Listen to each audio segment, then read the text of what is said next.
ಮಾತೆಯನ್ನು ನೋಡಿದ್ರೆ ಏಕಾಂಗಿ ಆಗಿದ್ದಾಳೆ. ಅದೆಷ್ಟೋ ದಿನ ಕಳೆದು ಹೋಗಬಹುದು ದೈತ್ಯರ ವಧೆಯಾಗುವಾಗ.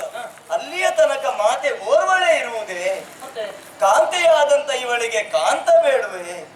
ಪ್ರಕೃತಿ ಸ್ವರೂಪಳಾದ ಇವಳಿಗೆ ಪುರುಷ ಶಕ್ತಿ. ಹೌದು. ನಮ್ಮ ದೇವ. ಓ, ಸೃಷ್ಟಿಕರ್ತನಲ್ವೇ ನೀನು? ನಾನೇ. ನಿನ್ನ ಸೃಷ್ಟಿಯಲ್ಲಿ ಇಲ್ವೇ? ನಮ್ಮನ್ನೇ ಸೃಜಿಸಿದವಳು ಅವಳು. ಇನ್ನು ಅವಳಿಗೆ ನನ್ನ ಸೃಷ್ಟಿಯಲ್ಲಿ ಎಲ್ಲಿಂದ? ಮತ್ತೆ ಏನು ಮಾಡುದು? ಚಿಂತೆ ಆಗಿದೆ ನನಗೆ.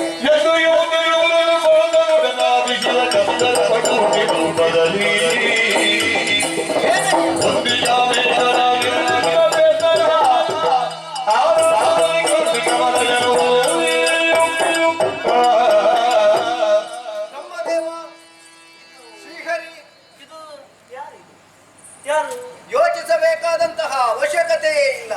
ಲಲಿತೆಯನ್ನು ವರಿಸುವುದಕ್ಕೆ ಯಾರು ಇಲ್ಲ ಎನ್ನುವ ಹಾಗೆ ಯಾಕೆ ಚಿಂತೆ ಮಾಡುವುದು? ಹಾಗಾದ ಕಾರಣವೇ ಆದಿಶಿವನಾದಂತಹ ನಾನು ವರ ಕಾಮೇಶ್ವರನಾಗಿ ಬಂದಿದ್ದೇನೆ. ಕಾಣದಂತೆ ಮಾಯವಾದ ಶಿವ ಇಲ್ಲ. ಆದಿಶಿವ ಇಲ್ಲಿ ಕಾಣಿಸಿಕೊಳ್ಳುತ್ತಾ ಇದ್ದಾನೆ. ಮದುವೆಯಾಗುವುದಕ್ಕೆ ನನಗೆ ಮನಸ್ಸುಂಟು. ಇವನಿಗೇನೋ ಮನಸ್ಸುಂಟು. ಹೌದು. ತಾಯಿ ಒಪ್ಪಿಗೆ ಬೇಕು. ಬೇಡ. ಅಮ್ಮ, ನಿನ್ನನ್ನು ವರಿಸುವುದಕ್ಕೆ ಸಿದ್ಧನಾಗಿದ್ದಾನೆ ಕಾಮೇಶ್ವರ. ಮಹದೇವನಿಂದ ಸಹದೇವಿಗೆ ಏನೇ ಹೌದೇ? ಹೀಗೆ ಮಾಡ್ತಾ ಇದೆ.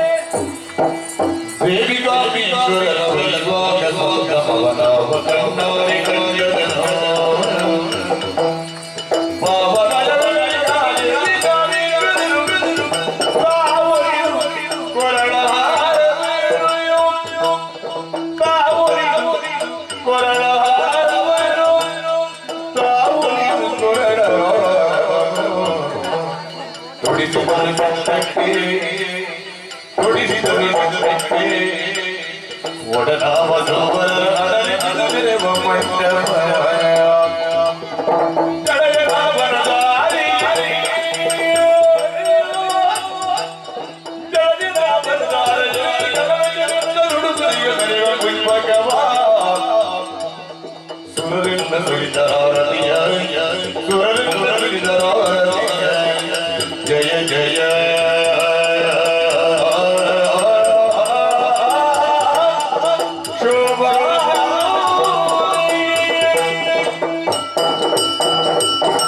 ವಿಧಿಯೇ ಸುರರಿಂದ ಶೋಭಾನೆ. ಮಹಾಮಾತೆಯ ವೈವಾಹ ಸಂಭ್ರಮವನ್ನು ಕಣ್ತುಂಬಿಸಿಕೊಳ್ಳುವಂತಹ ಮಹಾಭಾಗ್ಯ ಮಕ್ಕಳಾದಂತಹ ನಮ್ಮ ಪಾಲಿಗೆ ಪ್ರಾಪ್ತವಾಯಿತು. ಸಂತೋಷ. ಆ ಮಂಟಪವನ್ನು ಮತ್ತೊಮ್ಮೆ ಅಲಂಕರಿಸಬೇಕು. ಒಳ್ಳೆಯದಾಗಿದೆ ಬ್ರಹ್ಮದೇವರೇ, ಎಲ್ಲವೂ ಒಳ್ಳೆಯದಾಗಿದೆ. ಆದರೆ ಸಂಪ್ರದಾಯವನ್ನು ಬಿಡುವುದಕ್ಕಾಗುವುದಿಲ್ಲ. ಎಲ್ಲವೂ ಸಂಪ್ರದಾಯದಂತೆ ನಡೆದು ಹೋಗಿದೆ. ಹುಡುಗರೆ, ಆ ಉಡುಗೊರೆ ಅಂದುಕೊಳ್ಳಿ. ಹೌದು. ಇದು ಯಾರಿಗೆ ಪ್ರಾರಂಭ ಮಾಡುವುದು? ನೀನಲ್ವ ಸೃಷ್ಟಿಕರ್ತ. ನನ್ನಿಂದಲೇ ತೊಡಗಬೇಕು. ತಾಯಿಗೆ ಏನನ್ನು ಉಡುಗೊರೆಯಾಗಿ ಕೊಡಲಿ ಎನ್ನುವ ಹಾಗೆ ಯೋಚಿಸ್ತಾ ಇದ್ರೆ ನಾನು ಏರಿಕೊಂಡು ಬಂದ ಹಳೆಯ ಪುಷ್ಪಕ ವಿಮಾನ ಅದನ್ನೇ ಉಡುಗೊರೆಯಾಗಿ ನೀಡುತ್ತಾ ಇದ್ದೇನೆ. ತಾಯಿ ಸ್ವೀಕರಿಸಬೇಕು. ಅಮ್ಮ, ನಿನ್ನಿಂದಲೇ ಪ್ರದತ್ತವಾದಂತಹ ಶ್ರೀಚಕ್ರವನ್ನು ಸಮರ್ಪಿಸ್ತಾ ಇದ್ದೇನೆ. ಸ್ವೀಕರಿಸಬೇಕಮ್ಮ. ಇಂದ್ರ, ನೀನೇನು ನೋಡುದು? ಕೊಡು ಕೊಡು, ಉಡುಗೊರೆ ಕೊಡು. ನಿನ್ನಿಂದಲೇ ಪ್ರದತ್ತವಾದಂತಹ ಸುವಸ್ತುಗಳೆಲ್ಲ ಕಳ್ಳರ ಪಾಲಾಗಿದೆ. ಕಣ್ಣೀರಲ್ಲದೆ ಬೇರೆ ಕಾಣಿಕೆ ಇಲ್ಲ. ತಾಯೇ, ಉದ್ಧರಿಸಬೇಕಮ್ಮ.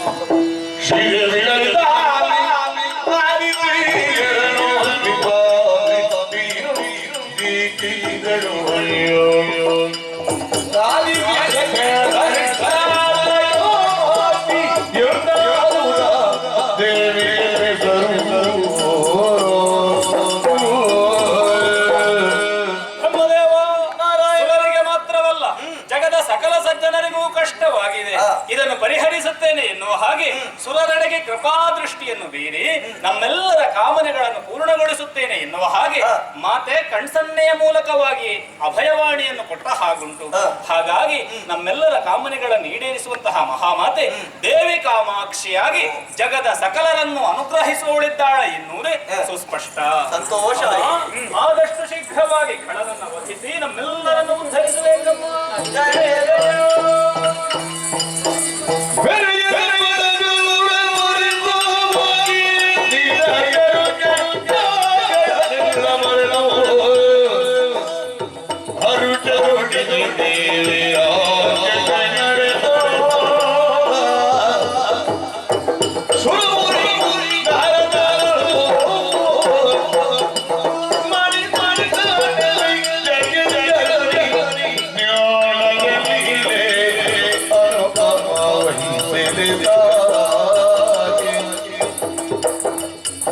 ಅನಿಮಿಷರಾದ ವನದಿಯೋಳು ಮುಳುಗಿ ಘನ ಕಷ್ಟಗಳ ಮರೆತಿರುವೆ ಅಮ್ಮ.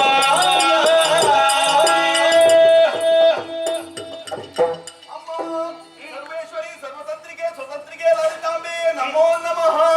ಚರಣ ಕಮಲಗಳಿಗೆ ನಾರದನ ನಮನಗಳು ತಾಯಿ. ಶುಭವಾಗಲಿ ನಾರದ ಎದ್ದೇಳು. ಅಮ್ಮ, ನಿನ್ನದಾದಂತಹ ವಿವಾಹ ಸಮಾರಂಭವನ್ನು ಕಂಡಂತಹ ದೇವಾನುದೇವತೆಗಳು ಋಷಿ ಮುನಿಗಳು ಸಂತೋಷಕ್ಕೆ ಸಾಗರವಾಗಿ ಆನಂದಕ್ಕೆ ಆಗರವಾಗಿ ಸಂಭ್ರಮಿಸುತ್ತಾ ಇದ್ದಾರೆ. ನಾವು ಕೂಡ ಸಂತೋಷದಲ್ಲಿ ಭಾಗಿಯಾದವರೇ. ಆದರೆ ಈ ಸಂತೋಷಗಳ ಸನ್ಮಧ್ಯೆಯಲ್ಲಿ ನೀನು ಮಾಡಬೇಕಾದಂತಹ ಕರ್ತವ್ಯವನ್ನುಳಿದು ಸುಮ್ಮನೆ ಕುಳಿತಿದ್ದೀಯಲ್ಲ ತಾಯಿ. ಯಾವ ಕರ್ತವ್ಯ ನಾರದ? ಹರನಿಂದ ಬಲಬಲವನ್ನು ಪಡೆದಂತಹ ಬಂಡಾಸುರ ಮತೋಮತ್ತನಾಗಿ ಮೆರೆಯುತ್ತಾ ಇದ್ದಾನೆ. ಧರ್ಮದೇನು ಧರಾಶಾಹಿಯಾಗಿದೆ. ಅಧರ್ಮದ ವ್ಯಾಘ್ರ ತಾಂಡವವಾಡುತ್ತಾ ಉಂಟು. ಸಜ್ಜನರು ಕಣ್ಣೀರಿಂದಲೇ ಕೈ ತೊಳೆಯುತ್ತಾ ಇದ್ದಾರಮ್ಮ. ಅಂತ ದುಷ್ಟರನ್ನು ವಧಿಸದೆ ತಟಸ್ಥ ಧೋರಣೆಯನ್ನ ಸುಮ್ಮನೆ ಇದ್ದೀಯಲ್ಲ. ಅದಕ್ಕಾಗಿ ನಾನು ಅಗ್ನಿ ಪ್ರಾಕಾರವನ್ನೇ ಬಲಿದವಳಿದ್ದೇನೆ. ನೀನೇನು ಅಗ್ನಿ ಪ್ರಾಕಾರವನ್ನು ಬಳಿದವಳಿದ್ದೀಯ. ಆದರೆ ಆಚಾರ್ಯ ಶುಕ್ರರ ಮಾರ್ಗದರ್ಶನದಿಂದ ಹಿಂದೆಯೋ ನಾಳೆಯೋ ಎನ್ನುವ ಹಾಗೆ ಅದನ್ನು ಭೇದಿಸುವುದಕ್ಕೆ ಸಕಲ ಸಿದ್ಧತೆಯಲ್ಲಿ ಆ ದುಷ್ಟನಿದ್ದಾನೆ ತಾಯಿ. ಭೇದಿಸಿದ ಅಂತ ಆದ್ರೆ ಲೋಕ ಉಳಿಯುವುದಕ್ಕುಂಟ ತಾಯಿ. ಕೇಳಬೇಕಾದದ್ದನ್ನು ಹೇಳಿದ್ದೇನೆ. ಲೋಕವನ್ನು ಉಳಿಸ್ತೀಯೋ ಬಿಡುತ್ತೀಯೋ ನಿನ್ನವೇ. ನಾರದ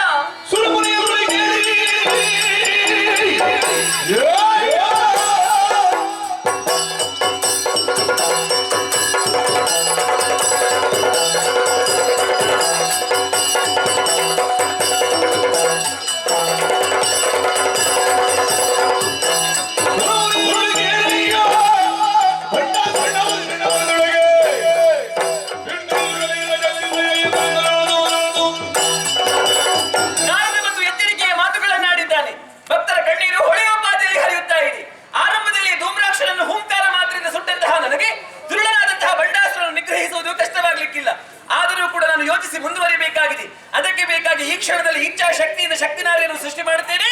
ಎಲ್ಲಿ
ಅಪರಾಜಿತೆ ಎನ್ನುವಂತ ಅಶ್ವನ್ನೇರಿ ಬಂದವಳು ನಾನೇ ಅಶ್ವರೂಢೆ. ನಮ್ಮ ಸೃಷ್ಟಿಗೆ ಕಾರಣ ಏನು ತಾಯೇ? ಜನನಿ, ವಂದಿಸಿಕೊಳ್ಳುತ್ತಾ ಇದ್ದೇನೆ ತಾಯಿ. ಎದ್ದೇಳಮ್ಮ. ಕಿರಿ ಚಕ್ರವನ್ನು ಹೇರಿ ಕೈಯಲ್ಲಿ ದಂಡವನ್ನು ಹಿಡಿದುಕೊಂಡು ಬಂದವಳೆ ನಾನೇ ದಂಡನತೆ. ನನ್ನಿಂದ ಏನಾಗಬೇಕಮ್ಮ? ತಾಯೇ, ಮೊದಲಾಗಿ ವಂದಿಸಿಕೊಂಡಿದ್ದೇನೆ. ಎದ್ದೇಳು. ಏ ಎಂಬ ರಥವನ್ನು ಏರಿ ಬಂದವಳು ನಾನೇ ಶಾಮಲಾಂಬಿಕೆ. ನಮ್ಮಿಂದ ಏನಾಗಬೇಕು?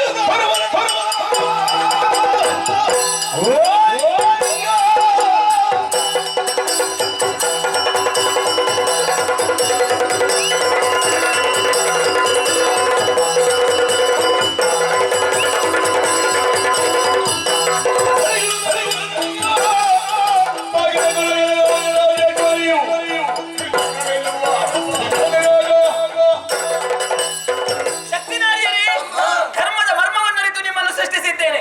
ಮಾತ್ರವಲ್ಲ, ಬಿಂದುಗಳಾಗಿ ಜನನ, ಸಿಂಧುಗಳಾಗಿ ಶೋಭಿಸುವರೆ ಮುಕ್ತಾವಕಾಶ. ದುರುಳನಾದಂತಹ ಬಂಡಾಸುರನ ಉಪಟಳ ಅಧಿಕವಾಗಿದೆ. ಶೂನ್ಯಕಾಪುರವನ್ನು ಮುದ್ದಬೇಕಾಗಿದೆ. ಅದಕ್ಕೆ ಬೇಕಾಗಿ ನಿಮ್ಮ ಸೃಷ್ಟಿಯಾಗಿದೆ ಮಕ್ಕಳೇ. ನೋಡಿದಿರಾ, ಸಾಗರದ ಅಲೆಯಂತೆ ಶೋಭಿಸುತ್ತಾ ಇದೆ ನಮ್ಮ ಶಕ್ತಿನಾರಿಯರ ಸೇನೆ.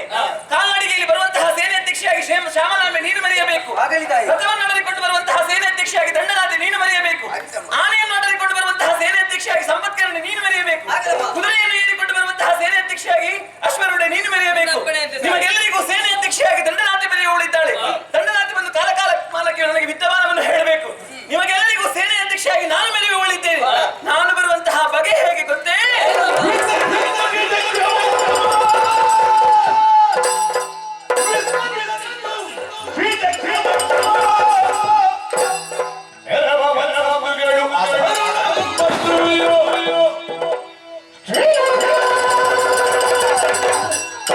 ಶಕ್ತಿ ದೇವಿಯರ ಪರಿವಾರ ಮೆರೆಯಲ್ಪೈ ನೂರಿದು ಮಂದಿರ ದೈವ